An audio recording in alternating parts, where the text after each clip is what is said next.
Well, the trade deadline happened.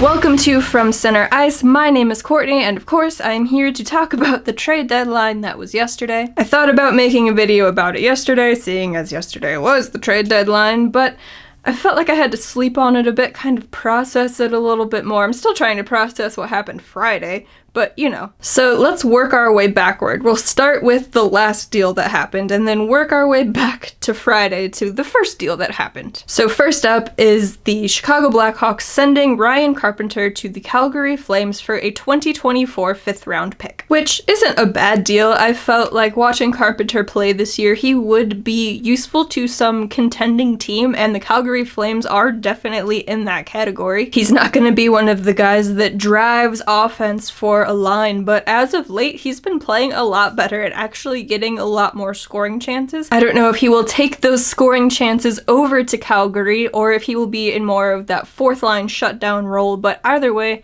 he's a useful player. He's a guy who's been very nice to have around the Blackhawks for the last few years. I wish him all the best in Calgary. They seem like a team that can really make some noise in the playoffs this year. So good luck to Carpy, and we get a fifth round pick in 2024. And if you recall, Isaac Phillips was a fifth round draft pick, so that's nothing to really sleep on. Of course, a lot of fifth round picks don't make the NHL, but you can find some hidden gems there in the late round, and I know I myself love a late round gem of a pick. So let's hope that Kyle Davidson and his new scouting crew will go out there and find some of those late round gems. Now for the trade that everybody expected. Marc-André Fleury was traded to the Minnesota Wild. Now maybe we weren't assuming he would be traded to the Wild all season long, but as we got closer to the deadline, that's the team that started popping up. Even though there were rumors around Toronto, and now it's a Kyle versus Kyle feud because I guess it leaked from Chicago and Kyle Dubas and Toronto's angry about it. Whatever. Stuff leaks all the time. That's the job of these NHL insiders. Get over it, Kyle. I love you, but don't be a baby. Anyway, Fleury went to the Minnesota Wild, and in return, the Chicago Blackhawks get a conditional 2022 second round draft pick. Now, the conditions on that pick are if the Wild make it to the Western Conference Final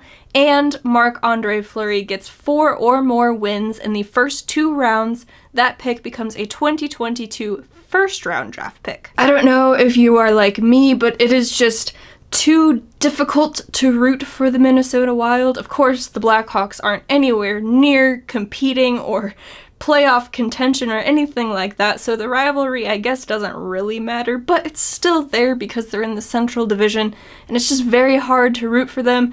I will, of course, root for personal success for Fleury, but I don't know if I can root for the Wild to win the whole thing. If they get to the Western Conference Final and Fleury plays those games, then fine. If they decide not to play Fleury in the playoffs, then they can just go ahead and lose in the first round. And because Fleury was carrying a $7 million cap hit, Chicago retained half of that. But it's only for this year, so it didn't really matter. We were either going to go to the end of the season with Fleury, or he was going to be traded and we would have $3.5 million against our cap, and we have plenty of cap space. It doesn't matter. This year with the Blackhawks, Fleury had a record of 19, 21, and 5, but that included 4 shutouts. He had a .295 goals against average and a .908 save percentage. The numbers definitely don't tell the whole story about Fleury and his time with the Blackhawks. I mean, the Hawks are 10th worst in the league for shots against per game. The guys in front of him did not help him out at all, and there were many games where he saved their bacon so many times and either drug them to overtime to get a point or stole a win or should have gotten a win, and the guys in front, like I said, just didn't help him out. Unfortunately, Minnesota also gives up a lot of shots against. They are 15th in the league. They give up 31.8 shots against per game on average, but they are 4th best in the league at goals 4 per game, so they can kind of score their way out of their troubles if they happen to put their goaltender in a bad situation for that game. That's not to say that it's going to be all sunshine and rainbows for Fleury up in Minnesota. Of course, he's sharing the net with Cam Talbot. And while Minnesota is second in the Central Division, they are followed pretty closely by the teams behind them. So while we can all pretty confidently say that Minnesota is going to make the playoffs, the team still has to play well. The Wild have played 61 games so far, and luckily for them, a lot of teams around them have played 63, so they do have 2 games in hand on some of these teams, but some of them are also down there with 61 games played. They've got a record of 37, 20, and 4, which is good for 78 points, but that is 17 points behind the Colorado Avalanche. Is it just me, or is Colorado having a very quiet season for how great they are? Like, I feel like people aren't talking about how many points they're racking up in the standings. They're with 95. Maybe it's just because the Chicago market has been so loud with everything that has surrounded this team, and also just with the team being so bad. Maybe I haven't heard as much about the Avalanche, but I feel like when other teams have seasons this great, you hear about it all the time. Of course, I hear a lot about how great and fantastic Cale Makar is, especially when he scores goals against the Blackhawks and Marc-André Fleury, and when he makes Kirby Dach look silly in overtime. Shut up. But the team as a whole, I feel like we haven't really heard much about them, which I thought was very interesting, seeing as they were 17 points ahead of the second place team in the Central Division. Anyway, Colorado is one of those teams that has played 63 games, so the Wild have 2 games in hand there, but even if the Wild win those 2 games in hand, that's 4 points, and they are behind by 17 points, and it doesn't seem like Colorado wants to slow down anytime soon. So reaching that first place spot in the division might just be out of reach for the Wild, but I think we can all pretty confidently say that they will be in the playoffs. Like I said, they are trailed pretty closely though. The team behind them is Nashville, also with 78 points, but Minnesota has 2 games in hand on them. In 4th place is St. Louis. They have 77 points, so only 1 behind Minnesota, but they are also sitting at 61 games. So if Minnesota loses a couple and St. Louis wins a couple more, they could hop up to that 2nd place spot, dropping Minnesota down. In 5th place is the Dallas Stars. They are also sitting at 61 games, so Minnesota doesn't have any games in hand, but Dallas also doesn't have any games in hand, and they are a little further behind with 71 points. If you're doing the maths at home, that is 7 points behind the Minnesota Wild. In 6th place is the Winnipeg Jets. They have 63 games played, so Minnesota has the 2 games on them. And Winnipeg is sitting at 68 points, so they are 10 points behind Minnesota. It's not looking like they will inch up there and pass the Wild, but crazier things have happened. And then in 7th, you have the Chicago Blackhawks sitting at 63 games played and 53 points. So barring an absolute miracle from Kevin Lankinen and Colin Delia, they are missing the playoffs by a long shot, and they are definitely not passing the Minnesota Wild. So, like I said, it's looking pretty much a lock for the Wild to make the playoffs, but they do still have to play well.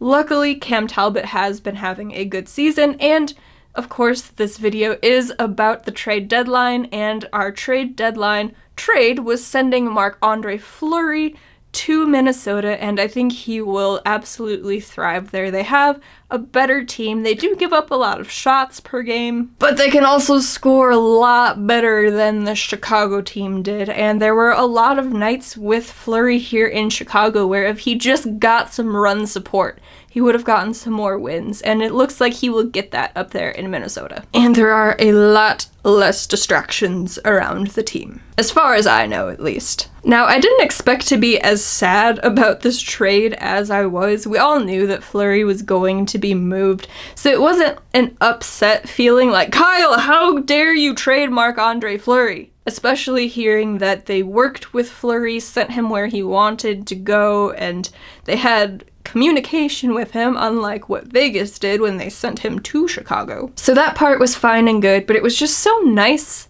having Marc-André Fleury in Chicago, especially this season when we needed some positivity to hold on to with everything else being so negative. How can you constantly be mad when you just see Fleury's smiling face? It's impossible. Everybody talks about how this guy is one of the most beloved guys throughout the league, whether that be with opponents even or in the locker room, the media. Everybody loves the guy. But you don't really understand that fully until he plays for your team. He's just an absolute gem of a human being, and I hope Minnesota takes care of him, and I hope he has a wonderful time up there. Again, I cannot bring myself to root for the Minnesota Wild, but I will root for Marc-André Fleury, and when he is in net, I will be happy when he stops pucks. Unless it's against Chicago. So it sucks to see the Flower go, but we all knew it was gonna happen. We were blessed to have him for the few months that we did. And now we must wish him well in Minnesota and wherever he may go next season. Because he sure doesn't look like he's done. So that brings us to Friday's trade.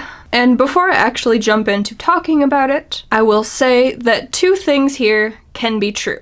One of those, being upset about the trade. The second one, understanding the trade. Both of those can be true. So on the Friday before yesterday's trade deadline, the Chicago Blackhawks sent Brandon Hagel and 2 fourth-round picks to the Tampa Bay Lightning. And in return, the Blackhawks got Taylor Raddysh, Boris Katchouk, and 2 conditional first-round picks. The conditions on those first-round picks is they are top 10 protected. Not even just lottery protected, top 10 protected. That's so annoying. Anyway, everybody saw that return and went, oh my god, it's a haul! How could you be upset about this trade? The Blackhawks got 2 first-round picks back and they got 2 players. All for Brandon Hagel and 2 fourth-round picks. Again, I understand the logic behind it. I understand wanting first-round picks, especially since there are some pretty strong drafts coming up. But can I tell you how angry I'm going to be if those 2 fourth-round picks that we sent to the Tampa Bay Lightning end up being better players than the 2 first-round picks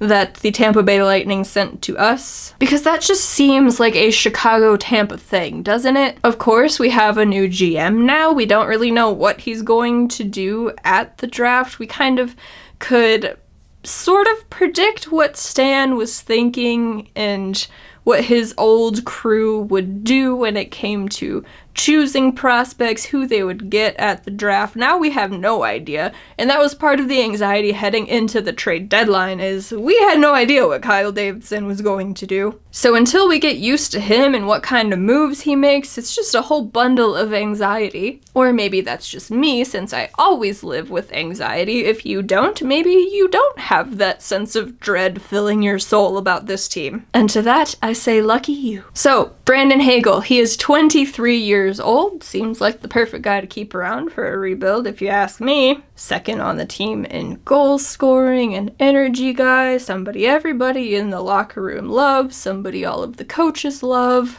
But they traded him to the Tampa Bay Lightning after extending him last summer for 3 years at $1.5 million. A very good contract to keep around for the rebuild. And a very helpful contract to send to a contender who is in cap trouble. But anyway, this season with Chicago, Brandon Hagel played 55 games, where he scored 21 goals and added 16 assists for 37 points. And the thing I don't get was everybody's saying that this was a fantastic move because there's no way Hagel can keep this up. Sure, maybe he won't sustain the shooting percentage that he has right now, but it seems like there's this weird narrative around his play where he's this grinder, fourth line, maybe third line, bottom six guy that just doesn't produce a bunch of points like he did this season. But he's a player who's produced at everywhere he has stopped along the way. 37 points this year. He was second in goal scoring behind Alex DeBrincat for the Blackhawks. Last year, it took him a little while to get going, but once he did, he started scoring more points. In Rockford, he was the top point getter. And he had a 102-point season for Red Deer in 2018-19. So I don't know if people just look at him as just this Energizer bunny that's going to be in the bottom six and just working his tail off every game, just grinding away,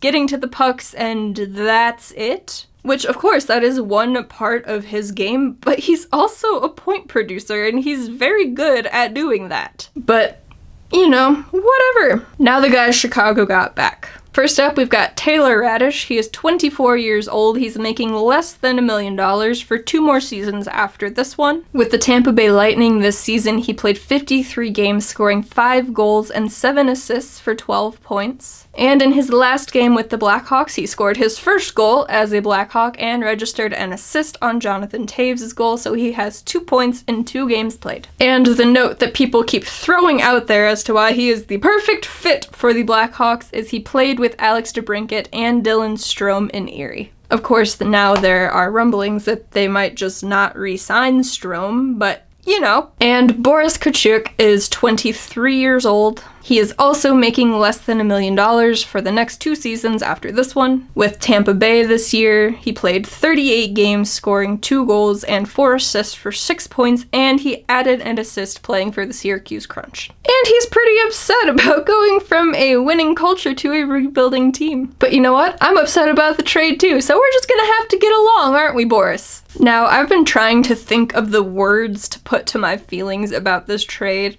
ever since it happened. There was a lot of all caps yelling that I did on Twitter because that's the reactionary place to go when you have instant reactions. But I don't think I fully have the words to describe how I really feel about it. Of course, like I said, I'm upset about it. I don't think it was the right move letting Brandon Hagel go, even though all of these people on Twitter will try to tell me that I'm wrong and I shouldn't be upset about it, which I'm allowed to have feelings, so how about you don't say things like that? And if I'm wrong and Taylor Raddysh and Boris Katchouk gets over being upset and becomes a producer for this team, and they both turn out awesome, the Blackhawks draft 2 great players with those first-round draft picks, and it ends up being a huge win for the Hawks in the end, I will own it and say I was wrong. But for right now, I think it was a bad move, and it seemed like a lot of the players were also upset about losing Hegel, and again, in a season where we needed positives because of everything bad happening with this team, the Hawks went into this deadline and were like, you know what, we're going to trade away the 2 most liked players in Marc-André Fleury and Brandon Hagel. Because we can't have nice things here in Chicago. I'm surprised they didn't trade Alex DeBrincat because, you know, he's just on a goal-scoring tear this year. Again, we can't have nice things, but apparently we can still keep Alex DeBrincat, thank goodness. So, I don't know, I'm less upset about it than I was Friday just because I have to be. We have to just accept that it happened and move on because we can't change it now. So I'll ask you, how do you feel about Brandon Hagel being traded to the Tampa Bay Lightning? And how do you feel about the other 2 trades? We knew that Fleury was most likely going to be moved, so it didn't come as a surprise, but again, I was still sad about it. Not in the same way I was upset about the Hagel trade, because again, we knew it was coming, but it still sucks to lose the guy. And Ryan Carpenter's been a solid player for the Blackhawks, so how do you feel about all of this? Are you all in on the rebuild? I was all in on the last rebuild that quickly died when the last GM just decided to blow everything up over the summer. So forgive me if I don't have trust in this team to actually do it correctly, even though they have a new front office. But how do you feel? Let me know in the comments down below. So that was this year's trade deadline. I'm kind of surprised that more didn't happen. It was talked about that Calvin DeHaan could be traded, Dominic Kubalik could be traded, maybe Dylan Strome, which started looking less and less likely the more that he and Kane and Kat started producing together at a crazy level. But I feel like there were more trades that could have been made to get something. Instead, we just had to ship off Brandon Hagel. Maybe one day I'll stop talking about it, but I'm still upset about them not re-signing Crawford, so will I really stop talking about it and being upset about it? We will just have to see, won't we? But that is it for this one. Thank you so very much for watching. I greatly appreciate it. Give this video a like, subscribe to the channel, and again, let me know how you feel in the comments down below. If you would like to hear more from me or from Center Ice, you can head on over to FromCenterIce.com. There's links to all of the places over there, or if you're just more of a social media person, you can find the links to all of those platforms down in the description. And now we just have to get ready to see what the rest of this season brings us. But again, thank you so much for watching, and I will catch you all in the next video. Bye guys.